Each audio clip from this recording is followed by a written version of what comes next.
Muncha kitapki islom haqında yazılıptır. Muncha kitapki bizlerin dinimizin hakkında yazılıptır. Muncha alimlerin sohbeti, okuliyon narsalar, hamma narsalar ki din hakkında ve ahlakiyat hakkında fakat neticesi birek netice. Birek cümle bilen isteyen bu narsalara hulasa etsem. Hulasa şol. Bu dünya bu dünyada bizler iki yolun biregini seçeceğiz.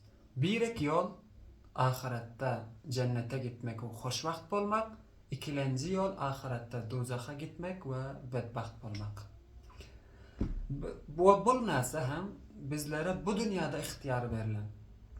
Bir insan eğer halasa hoşbaht olacaktı, bu dünyada yaxshi işler etsin, ibadet etsin, Allah'ın şeriatinden çıkmasın, hoşbaht cennete gidecek.